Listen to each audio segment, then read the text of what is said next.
Good morning, good evening. ఈరోజు మన topic ఏంటంటే తెలంగాణలో ఏసీబీ డిపార్ట్మెంట్ వాళ్ళు కేటీఆర్ గారి మీద ఒక కేసు అయితే ఫైల్ చేయడం జరిగింది. అదేవిధంగా ఈడీ వాళ్ళు కూడా దీనికి సంబంధించినటువంటి ఇంకొక కేసు కూడా ఫైల్ చేయడం జరిగింది. అయితే ఈ కేసుకు సంబంధించినటువంటి పూర్తి వివరాలను కూడా నేను మీకు క్లుప్తంగా చెప్పడానికి ప్రయత్నం చేస్తాను. ఈ కేసు ముఖ్యంగా ఏంటి అనంటే ఫిబ్రవరి 23లో తెలంగాణ గవర్నమెంటు హైదరాబాద్లో స్పోర్ట్స్ని ఎంకరేజ్ చేయాలి, ఇంటర్నేషనల్ లెవెల్లో హైదరాబాద్కి ఒక ఐడెంటిఫికేషన్ తీసుకురావాలి అనేటటువంటి ఉద్దేశంతో వాళ్ళు ఫార్ములా ఎలక్ట్రిక్ రేస్ అనేటటువంటి ఈవెంట్ని కండక్ట్ చేశారు. అయితే ఈ ఈవెంట్ కండక్ట్ చేయడానికి సంబంధించినటువంటి బాధ్యతలు వచ్చేసి ఏస్ నెక్స్ట్ జెన్ అనేటటువంటి కంపెనీకి వాళ్ళు డెలిగేట్ చేయడం జరిగింది. అయితే ఈ ఈవెంట్ని గ్రీన్కో అనేటటువంటి కంపెనీ స్పాన్సర్ చేయడం జరిగింది. అయితే ఇక్కడ మనం ఒక అంశం గుర్తుపెట్టుకోవాల్సింది ఏంటి అని అంటే గ్రీన్కో అనేటటువంటి కంపెనీ, అదేవిధంగా ఏదైతే స్పాన్సర్ చేసినటువంటి కంపెనీ ఉందో అదేవిధంగా ఏస్ నెక్స్ట్ జెన్ అనేటటువంటి కంపెనీ రెండు కూడా సబ్సిడరీ కంపెనీస్. ఆ రెండు కూడా ఒకదానికొకటి అసోసియేట్ అయి ఉన్నాయి. ఈ రెండిటి ఫౌండర్ కూడా ఒక్కరే అన్నమాట. అయితే ఈ విషయం నేను ఎందుకు చెప్పాను అనంటే ఈ కేసుకు సంబంధించినటువంటి దాంట్లో ఈ రిలేషన్ అనేటటువంటిది మనకు తెలియాల్సినటువంటి అవసరం అయితే ఉంది. దాని గురించి అని చెప్పేసి వాళ్ళ ఈ రెండు కంపెనీల యొక్క రిలేషన్ని నేను ఎస్టాబ్లిష్ చేయడానికి అయితే ప్రయత్నం చేశాను.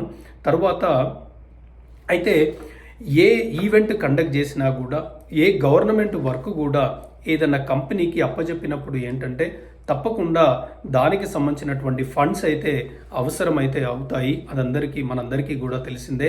అయితే ఈ యొక్క ఈవెంట్ను నిర్వహించడానికి అప్పుడు ఉన్నటువంటి ప్రభుత్వము ఏంటంటే దాదాపు 55 కోట్ల రూపాయలని ఈ ఏస్ నెక్స్ట్ జెన్ అనేటటువంటి కంపెనీకి కండక్ట్ చేసేటందుకు గాను అవసరమయ్యే ఖర్చుల నిమిత్తము వాళ్ళు ట్రాన్స్ఫర్ చేయడం జరిగిందనమాట. అయితే మరి మనకు ఒక క్వశ్చన్ రావచ్చు, మరి వాళ్ళు ఈవెంట్ కండక్ట్ చేస్తున్నారు, మరి వీళ్ళు డబ్బులు ట్రాన్స్ఫర్ చేశారు కదా, మరి ఇందులో ఉన్నటువంటి కాన్స్పిరసీ ఏంటి అనేటటువంటి ఒక క్వశ్చన్ అయితే మనకు వస్తుంది.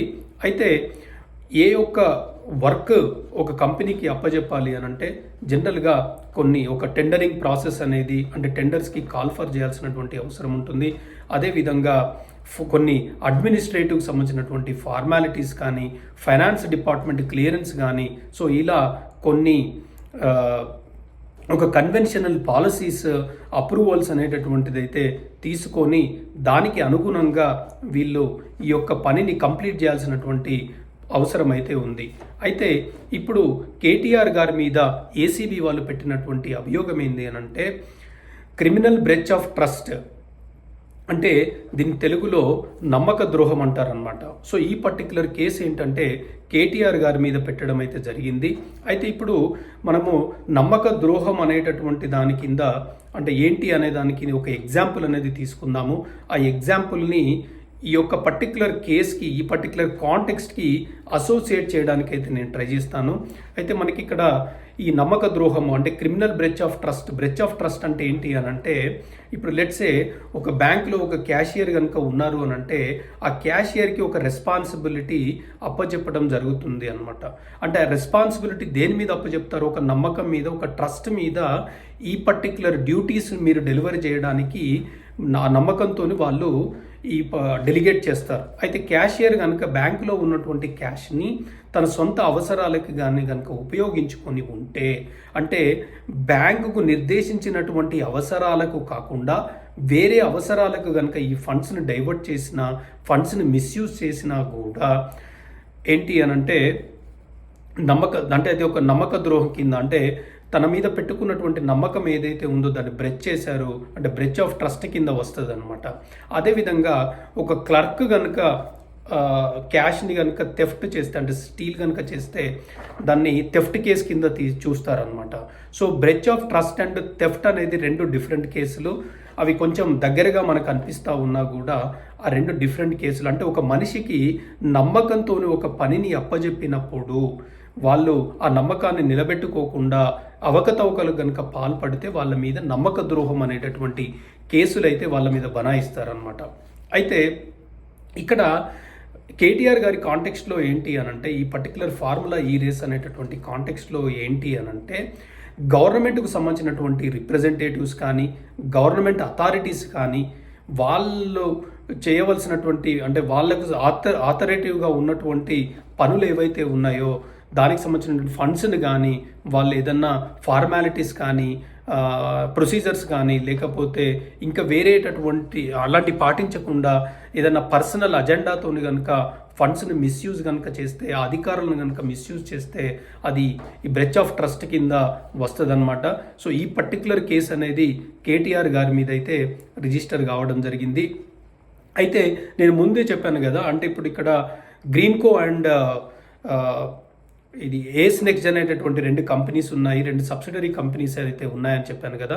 అయితే ఈ యొక్క ఈవెంట్కి కండక్ట్ చేసేదానికంటే ముందు గ్రీన్కో అనేటటువంటి కంపెనీ తర్వాత ఇంకా వేరే కంపెనీలు దానికి అసోసియేట్ ఉన్నటువంటి కంపెనీలు ఏంటి అంటే దాదాపు 41 కోట్ల రూపాయలని వాళ్ళు ఈ ఎలక్టోరల్ బాండ్స్ పేరు మీద బీఆర్ఎస్కి ట్రాన్స్ఫర్ చేయడం జరిగిందనమాట. అంటే బీఆర్ఎస్ పార్టీకి పార్టీ ఫండ్గా వాళ్ళు ఇవ్వడం జరిగింది అన్నమాట.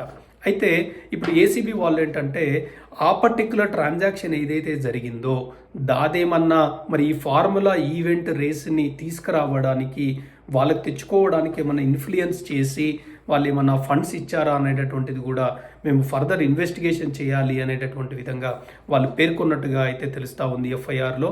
అయితే దీనికి సంబంధించినటువంటి కేసుకు సంబంధించినటువంటి దాని గురించి విచారణకు రావాల్సిందిగా కేటీఆర్ గారిని ఏసీబీ డిపార్ట్మెంట్ వారైతే కోరడం జరిగింది. అయితే ఏసీబీ కేటీఆర్ గారు ఏంటంటే తన లాయర్తో ఏసీబీ ఆఫీస్కి అటెండ్ కావడం జరిగింది. అయితే వాళ్ళు లాయర్ని అలో చేయలేదు. అప్పుడు దానికి కేటీఆర్ గారు ఆ విచారణకు అటెండ్ కాకుండా ఒక కరస్పాండెన్స్ లెటర్ ఇచ్చేసి మళ్ళీ హైకోర్టుకి అప్పీల్ చేయడం జరిగింది. నా పైన ఉన్నటువంటి ఎఫ్ఐఆర్ని క్వాష్ చేయాలి అనేటటువంటి విధంగా ఆయన హైకోర్టుని అప్రోచ్ చేయడం జరిగింది. అయితే హైకోర్టు అప్రోచ్ చేసినప్పుడు హైకోర్టు ఏమనింది అని అంటే మీరు విచారణకి హాజరు కావాలి, మేము ఎలాంటి ఎగ్జంప్షన్ మాత్రం ఇవ్వలేము, సో మేము జోక్యం చేసుకోలేము అని చెప్పేసి వాళ్ళు కేటీఆర్ గారికి రిప్లై ఇచ్చినట్టుగా తెలుస్తూ ఉంది. అయితే దీని మీద మరి ఫర్దర్ కేటీఆర్ గారు ఏమన్నా సుప్రీంకోర్టుకి అప్పీల్ అవుతారా లేదా అనేటటువంటిది అయితే చూడాలి.